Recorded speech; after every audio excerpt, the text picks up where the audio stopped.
오늘 소개해드릴 이야기는 장영희님의 괜찮아 라는 수필입니다. 장영희님은 영문학자, 문필가, 번역가로서 일반 대중들에게는 다수의 문학 및 일상 관련 수필, 칼럼을 기고한 명수필가로 잘 알려져 있습니다. 안타깝게도 작가는 어릴 적 소아마비로 목발에 의지해 평생을 살았습니다. 그렇지만 2009년 세상을 떠날 때까지 신체 장애와 암투병을 이겨낸 인간 승리, 희망의 대명사로도 자주 인용되는 인물이기도 합니다. 이 이야기가 실려있는 살아온 기적, 살아갈 기적 수필집은 그가 세상을 떠나기 직전까지 작업한 책입니다. 그는 생애 마지막 9년간 암 판정을 3번이나 받았지만 끝까지 삶을 포기하지 않고 투병 중에도 강단에 복귀해 사회에 감동을 던졌습니다. 오늘 소개해드릴 수필 괜찮아는 짧지만 큰 울림이 있는 글이라서 여러분과 감동을 나누고 싶어 소개해드리려고 합니다. 들으시는 분들도 행복한 시간이 되시기를 바랍니다.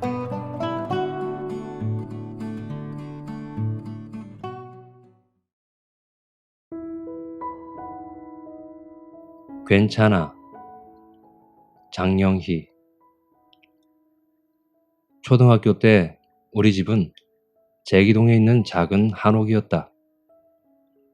골목 안에는 고만고만한 한옥 4채가 서로 마주보고 있었다.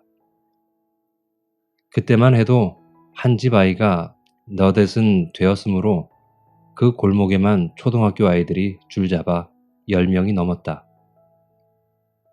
학교가 파할 때쯤 되면 골목 안은 시끌벅적 아이들 놀이터가 되었다. 어머니는 내가 집에서 책만 읽는 것을 싫어하셨다.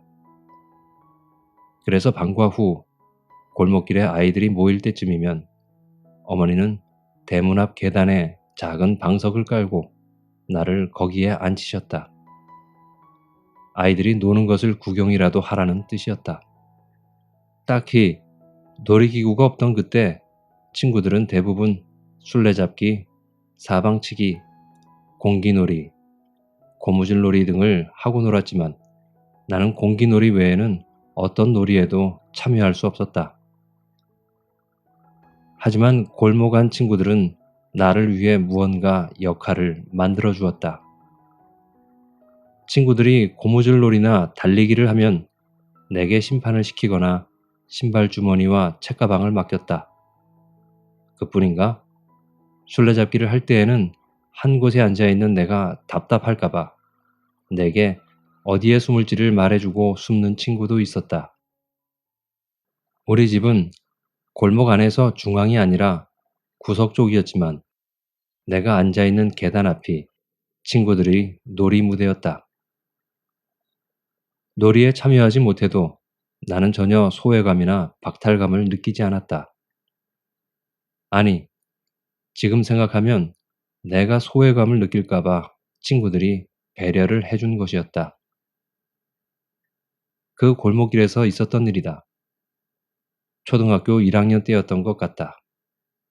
하루는 우리 반이 좀 일찍 끝나서 나는 혼자 집 앞에 앉아 있었다. 그런데 그때 마침 깨엿장수 아저씨가 골목길을 지나고 있었다. 그 아저씨는 가위만 쩔렁이며 내 앞을 지나더니 다시 돌아와 내게 깨엿 2개를 내밀었다. 순간 그 아저씨와 내 눈이 마주쳤다. 아저씨는 아무 말도 하지 않고 아주 잠깐 미소를 지어 보이며 말했다.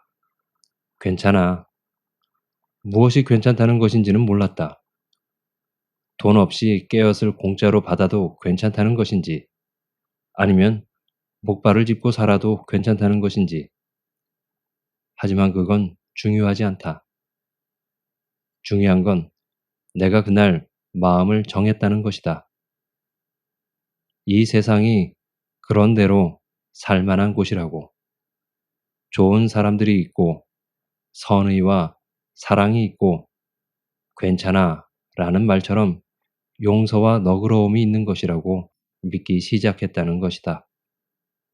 어느 방송사에서 오래전 학교 친구를 찾는 프로그램이 방영한 적이 있었다. 어느 유명한 가수가 나와서 초등학교 때 친구들을 찾았는데 함께 축구하던 이야기가 나왔다. 당시에 허리가 36인치일 정도로 뚱뚱한 친구가 있었는데 잘 뛰지 못한다고 다른 친구들이 축구팀에 끼워주지 않았다고 했다. 그때 그 가수가 나서서 말했단다. 그럼 얜 골키퍼를 하면 함께 놀 수 있잖아. 그래서 골키퍼가 되어 친구들과 축구를 했던 그 친구는 몇십 년이 지난 뒤에도 그 따뜻한 말과 마음을 그대로 기억하고 있다고 했다. 괜찮아. 나는 지금도 이 말을 들으면 괜히 가슴이 찡해진다. 지난 2002년 한일 월드컵 축구 대회에서 우리나라가 상대국에게 졌을 때 관중들은 선수들을 향해 외쳤다. 괜찮아, 괜찮아. 퀴즈 프로그램에서 한 학생이 혼자 남아 문제를 풀다가 안타깝게 마지막 문제까지 풀지 못해도 응원하던 친구들이 얼싸안고 말해준다.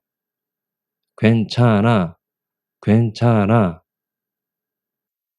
그만하면 참 잘했다. 라고 용기를 북돋아주는 말. 너라면 뭐든지 다 눈 감아주겠다. 라는 용서의 말. 무슨 일이 있어도 나는 내 편이니 넌 절대 외롭지 않다. 라는 격려의 말. 지금은 아파도 슬퍼하지 마라. 라는 나눔의 말. 그리고 마음으로 일으켜주는 부축의 말. 괜찮아. 참으로 신기하게도 힘들어서 주저앉고 싶을 때마다 난 내 마음속의 작은 속삭임을 듣는다. 오래전 따뜻한 추억 속 골목길에서 듣는 말. 괜찮아. 조금만 참아. 이제 다 괜찮아질 거야를. 아, 그래서 괜찮아는 이제 다시 시작할 수 있다는 희망의 말이다.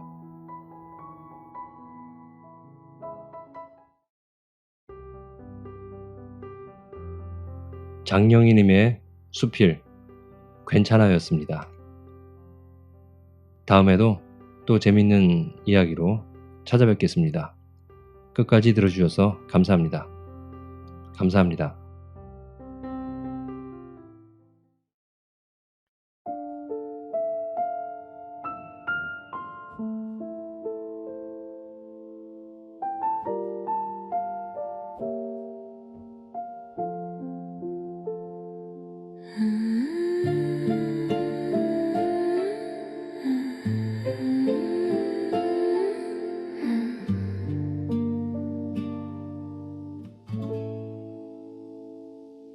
I didn't know I had fallen asleep until a quiet door opened inside the night, and the dream carried me away. When a familiar voice called my name, your face appeared clearer than memory. Across the space where time once broke, you stood there, as if nothing had ever been lost, as if we had never been apart. I felt like I could reach you if I dared to breathe. I didn't wanna know that this was only a dream. In my dream I met you, and nothing needed to be said. The hours we had lost, learned how to breathe again.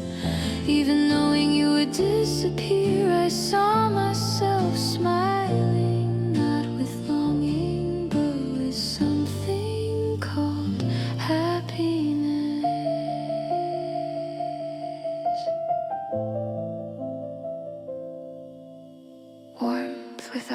words, a presence without a sound.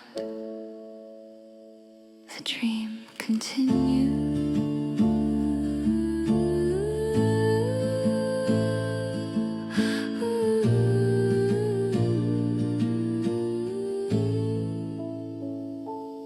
You look calmer than before, and somehow that was enough.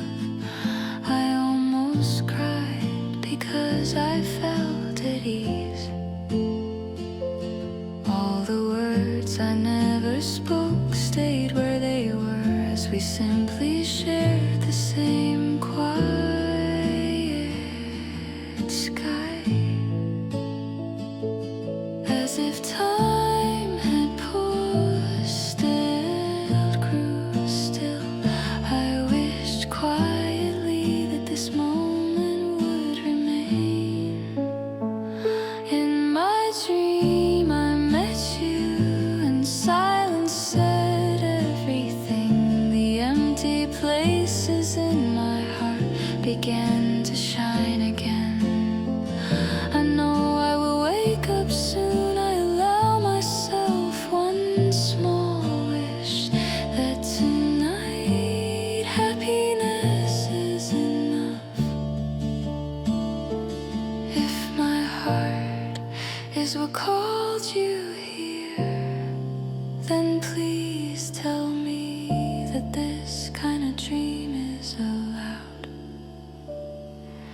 In my dream I met you, and you held me close.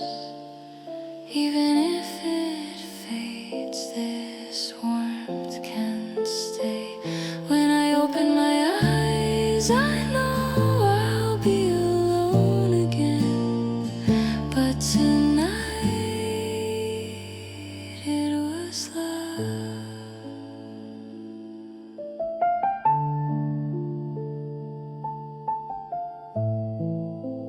Just before I wake, I am still.